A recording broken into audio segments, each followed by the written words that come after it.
Hello and welcome to Learning Music with Pat.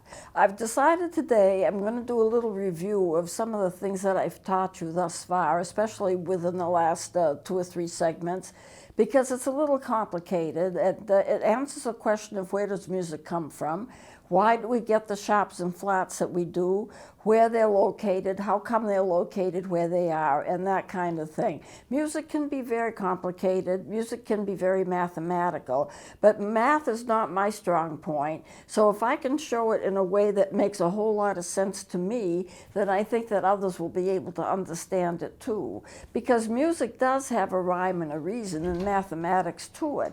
They're both very important, and so we need to work with that. So I'm going to start off with middle C. Many times I've talked about middle C and the importance of middle C. So I'm going to use this chart right here and show you a little about middle C. Middle C is right here between the treble and the bass clef. Now down here I have the treble clef, I've got the bass clef. Middle C would be right here. It is the lowest note of the treble clef, which are all the notes to the right. It is the highest note of the bass clef and all the notes to the left. So how can it be written? Well, it can be written in any way that any note can be written. You can have it as a whole note. But remember, there's going to be a line through it. That's a ledger line. That line would be the same thing as a staff line, but it doesn't go all the way across the page. It's just for that note. You could put any of these ledger lines all the way across, but then you'd have a staff that had so many lines you couldn't read the music. So this is a ledger line. This is a whole note, middle C, with a ledger line in it. This would be the quarter note with the stem up. So in other words, that stem is for the notes toward the right for the treble clef. You can have a quarter note with a ledger line in it with the staff to the left. That's the top note of the bass clef. And that's the reason why, say in here, I have the stems in either direction. I can be put in either direction. It's both a treble note and a bass note. And I've written it down here like that. As this is a middle C with the staff, with the staffs in both lines. You have both ledger lines. You have a line up, you have a line down. And this would be for the treble clef, and this would be for the bass clef. And these are the other treble clef notes, and these are the other bass clef notes. So it just makes sense. C, D, E, F, G, C, B, A, G, F, E, D, and C. It goes both ways. This just happens to be in the middle. So I'm going to take this off and put this down here, and we'll take the next one up. I did show this before, but I think it's really good to have it, to use it occasionally, because it does show a lot of things that I'm trying to show. Okay, so here is this middle C. On a piano keyboard, it's going to be located here. It's almost in the middle, but not quite in the middle of the keyboard. This is the middle C right here. This is where it is on a keyboard. This is the bass clef.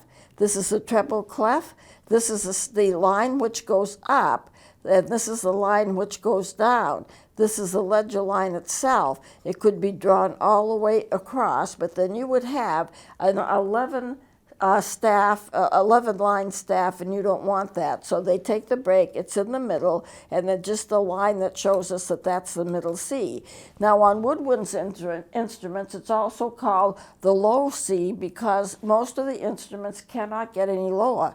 Recorders won't do it any lower. Flutes won't do it any lower. Saxophones can get about a step and a half lower. They can be in this range, and clarinets can get a little lower than that. But for the most part, most woodwind instruments do not go below that C. So it's a low C and the middle C. It's the same note. So just to show you that once again, now I want to show you scales are based on whole notes and half notes, and I've gone over this before, but here is what we need to emphasize here. This is B and this is C on the keyboard. This is E and this is F on the keyboard. Both of them do not have a black note in between. So these are all half steps. B to C is a half step. E to F is a half step. And if you want to do it vice versa, F to E is half, and C to B is a half step. So if you need to go a full step, and remember most scales have a step, step, half step, then step, step, step, half step. So if you need a full step, then you'd have to go from that B to the C sharp. That's a whole step.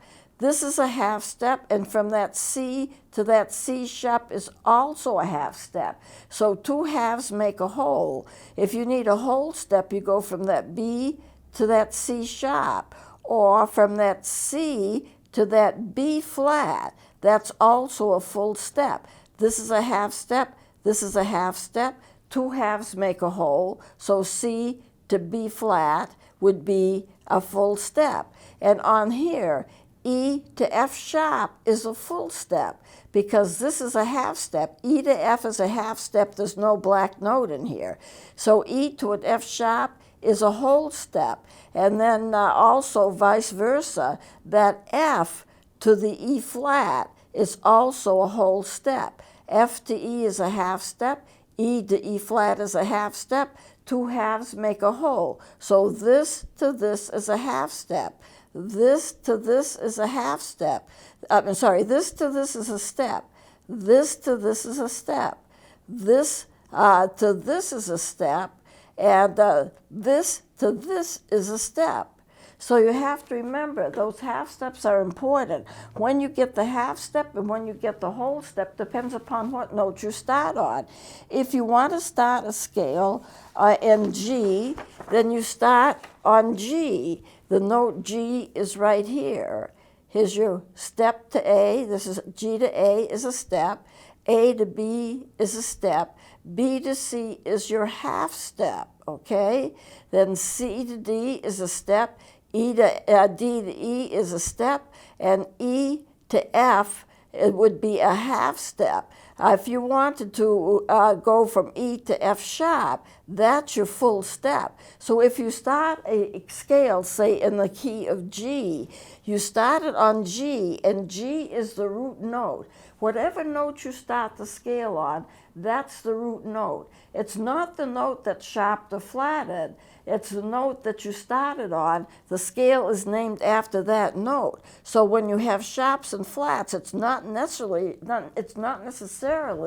the name of the key. You know, it's not, if you start on a D, the D isn't necessarily sharp. It starts on D, so D is the root note. However, it's not necessarily in sharps, even though you have two sharps in the key of D. Well, let's try D. D to E, step. E to F, step. F to G, E to F sharp is a step. D to E is a step. And then E to F sharp is a step. You need to have that second step. And then you have that half step, which is F sharp to G right here. So you have your step, step, half step, step, step, and half step. D to E, E to F sharp, and then F sharp to G. That's that half step. So where the half step lands, where the sharps and flats land, depends upon the note that you start off with. In the key of C, it's easy to show because there are no sharps and flats. So C to D is a step. D to E is a step. E to F is that half step. But you don't have to go to any of these black notes to get the half step. It's in the system because it's just a half step between E and F. F to G, full step. G to A, full step. A to B, full step. And then B to C is that half step, that last half step. So that is kind of like the formula, I like to call it. It's like the formula of all of those things together, all of the pattern that is followed. And it's followed for every single major scale. Now, we're not talking about different odd kinds of scales. We're talking about major scales, you know, and we're not talking about unusual chords. There are diminished chords, and there are different kinds of chords like diminished, and that we're not getting into in here. But this is the pattern: step, step, half step. step, step, step, half step. So if you start on a D, this is a step, this is your step. E to F sharp is a full step. That's why you have an F sharp in the key of D, because you have to have it to get that second step. And then from that to the G is a half step. So step, step, half step. And that's the way it is in all major scale. So I'm going to take this down. This is what just shows it to you, I think, more easily. So I'll take these down and put this to one side, and we get again to the circle of fifths. Now, when I've showed you a keyboard, I've said the sharps are to the right and the flats are to the left, and it's shown like that here on the circle of fifths. This does the same thing as the keyboard does, but it does it in a circle. Here's your C, no sharps and no flats. Here's your G, one sharp. Here's your D, two sharps. Here's your A, three sharps. Here's your E is four sharps. Recorders can't play that. And C flat and B, you've got a group of flats and a group of sharps here. Those scales turn out to be the same. I'll demonstrate that in a minute. That that G flat and F sharp scale, there's a lot of flats, there's a lot of sharps, and they're all enharmonic notes, so they're the same notes. You can play a scale in that key, in G flat, or you can play the scale in F sharp. The same notes will be there. They will be exactly the same notes. The scale is exactly the same.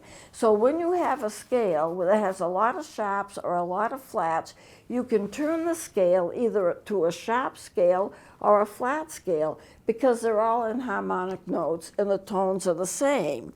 So in A flat, if you go to the flats, you have one flat which is in the key of F because you started it on the key of F. But F is not the note that's flatted. It happens to be B flat. Following that pattern of step, step, and half a step, the B flat is the one that gets flatted. And two flats, three flats, four flats, and here you have the keys of D flat, C sharp, the same as the others. There are so many flats and sharps that they're really paralleling each other. I'm going to show you this in a more exaggerated way with this chart right here.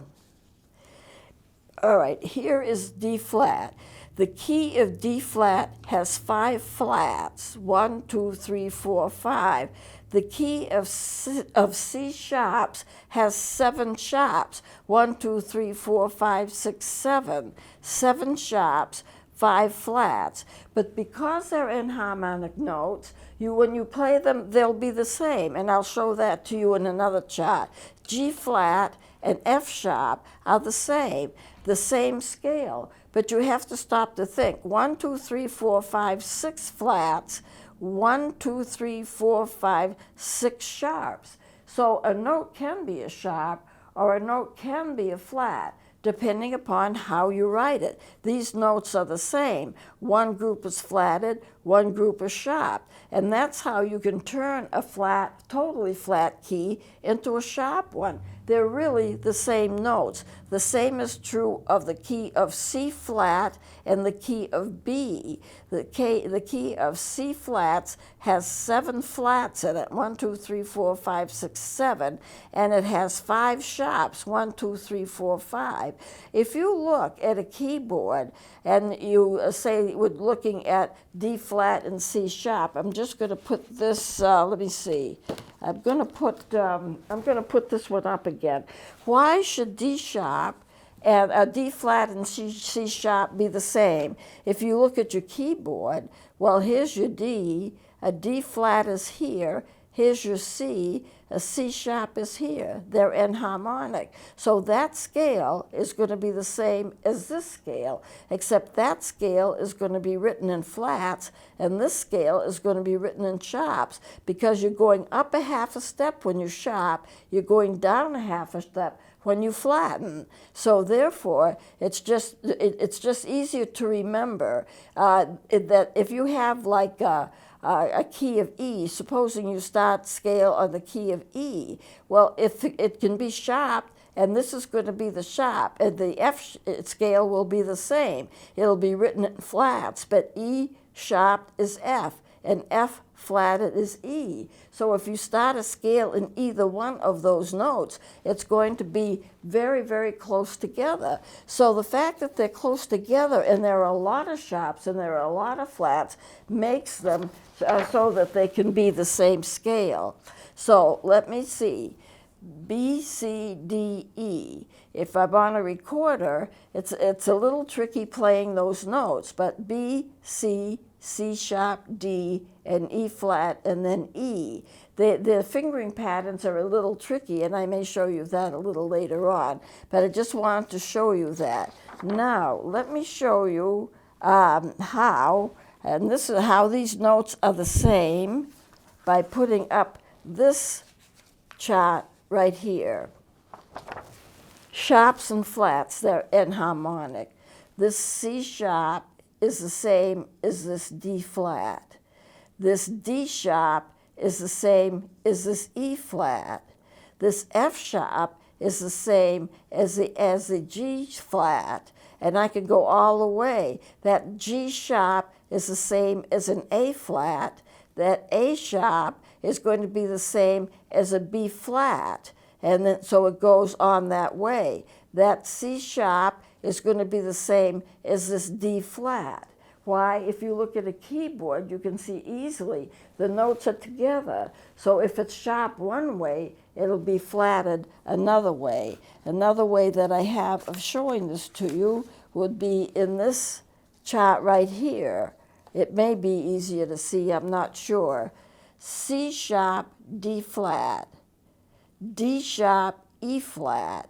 It goes all the way up the scale. So if I just use this, just use the keyboard itself, C sharp is here, D flat's here, same note. D sharp is here, E flat's here, the same note. B sharp, which you don't see very often, but it exists, is a C. C flat is going to be a B. A sharp goes up by a half step, a flat goes down by a half step. This B to C is a half step. So that C is going to be a B sharp. Now, it may be written in the music as a B sharp because maybe the music has a lot of sharps in it. But when you look at it on the keyboard, it's the same. B sharp is the same as C. E sharp is going to be the same as F. F flat will be the same as E, because they're just half steps from each other. So you get to see for the F, the G sharp is going to be the same as the A flat. The A sharp is going to be the same as the B flat. And then you get back to the B and C. You know, there are a lot of instruments that we do in here that only have one octave. They're only capable of playing one octave. But that's not a problem, because the thing is, it repeats itself. The octaves repeat themselves. Here's C, D, E, F, G, A, B, C. That's one full octave. Now, a lot of instruments can only play one octave with maybe one or two notes to spare here or there. This repeats itself. This is C, D, E, F, G, A, B, C. And then this repeats itself again. C, D, E, F, G, A, B, C. The piano has at least 4 octaves that are repetitious from one to the other. So if this is C sharp, and the music is written for a C sharp, then this is also going to be a C sharp, this is also going to be a C sharp, this is also going to be a C sharp. Everything up and down the keyboard replicates one another. So I'm hoping this will be making it a little bit easier to understand as I go over this. So here is the types of keys that you can get. And there's a lot of them. B flat, going to the flats first. B flat, E flat, A flat, B flat, F, B flat, E flat, A flat. The key is F. The B is flatted, so it's not the key of B flat. It's the key of F with the B flatted. This is the key of B flat with both B flat and E flat. This is the key of E flat, and it's both B, E, and A. All of those three are flatted. Then you have A flat, and the four of those are B, E, A, and D. They're all flatted. Then D flat, you have 5 flats. And that's not so easy to play, and the recorders don't do it, of course, so I'm not going to do it in here. G flat is 6 flats, and C flat is 7 flats, a lot of them. And remember, an octave is only 8 notes, so if you're playing in the key of 7 flats, then, you know, it's easy to turn that into 5 or 6 sharps. Now for the sharps, the key of G is 1 sharp, and it's got an F is the note that's sharp, the 2 sharps for D, 3 sharps for A, 4 sharps for E, 5 sharps for B, and recorders don't do that. The F sharp has got 6 sharps in it, and the C sharp has got 7 sharps. So you can get 7 flats and 7 sharps. Well, they're going to replicate each other because what's flatted in one may be sharp if you just look at it from a different point of view, or if you just go down 1 step and you go up 1 step, they're enharmonic notes, so they replicate each other. So I hope this makes this clearer. Now I want to show you one more thing and then we'll close here. This is an actual hymn, and it's called The Day of Resurrection. It's an Easter hymn. But if you look at it, 1, 2, 3, 4, 5 flats. And so how did I play it? Well, I did a little trick. And I don't know how I even caught on to it, but I can play that same key, it's that same song in a different key, the key of 2 sharps right here. And using the exact same notes, A, E, G, B, A, F, G, B. I can use the same notes, the very same notes. Here's an A and an F, and here's the A and the F.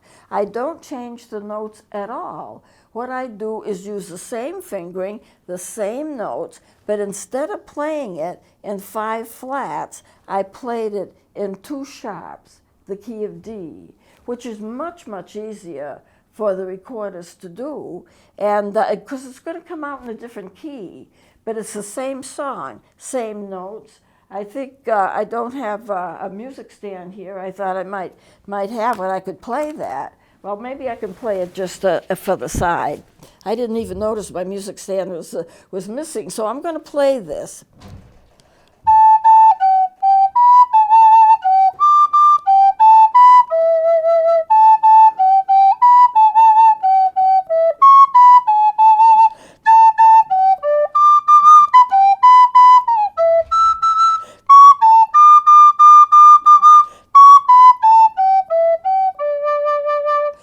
The exact same notes, but instead of doing it at 5 flats, I did it in 2 sharps, okay? And so I looked at the notes when I knew I was going to be playing that, and I looked at the notes and I said, hey, wait a minute here. I knew what the melody was just by looking at the notes because I'm a little familiar with the hymn. And I said, that looks very familiar to me. And then I looked, I said, I wonder what would happen if I just played these notes as they are, added a couple of sharps. Once in a while, I'll have to add an accidental like I did the G sharp or the C sharp. But that's all I had to do.